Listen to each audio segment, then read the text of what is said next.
So my name is Ashley Harris, and I'm a nurse practitioner at the Child Advocacy Center. I also manage the medical department here.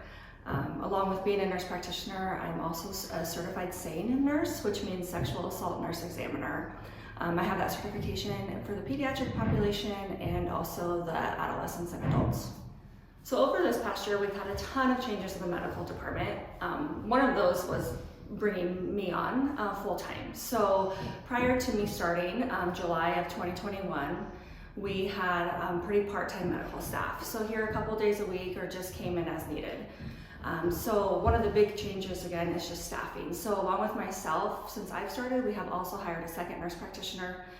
So we have the availability to see kids Monday through Friday every day.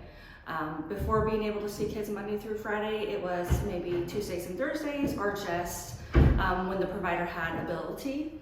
And that's really difficult for kids and families because they would have to come back for their appointments. And coming back for appointments is a big barrier to families. Transportation, work schedules, school schedules, things like that. So the biggest change is just being here every day and offering those checkups. Along with availability, it's the services we provide. So we are doing medical examinations for all children of a suspected abuse or neglect if they are okay with that examination being done. The big reason for that is research just tells us that's important for kids. It's a big turning point for their healing, and that is really important for them to be able to get that checkup done. And we also know that not all kids are ready to disclose when they come here, but they still maybe have questions or worries about their body, so we can address those. So just kind of providing that service to every child is a big change. Other changes that have happened over this past year is the ability to have on-site STI testing, so testing for sexually transmitted infections, along with treatment for that testing if we have positive infections come back. So really the goal of the medical department's kind of changes and advancements is kind of having this one place that all children can get all their care.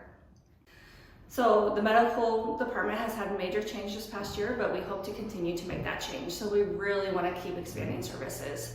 We hope to provide as many examinations as we can to serve all the kids and families that come here, but then also expanding those services to provide more foster care examinations. So for those kids that are entering foster care to do their physical exams that need to be done within 72 hours.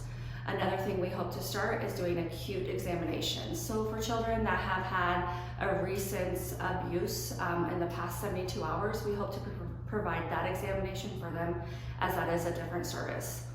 Along with kind of those changes to services, you might be able to hear in the background, but we have some construction going on. So we're expanding our space, which is huge. So currently, when I started, we had one exam room. Right now, we already have two. It's a temporary room, but by the end of the capital campaign and expansion, we will have 3 examination rooms.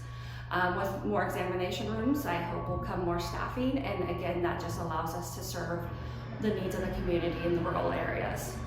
Part of the rural areas that we serve, another huge hope that I have for our program is being able to go out to our satellite locations and serve those youth with medical care there. Currently, our forensic interviewers and advocates go out there, but we do not have medical services out there. So that is a big goal that we have, and I hope to see that in the future.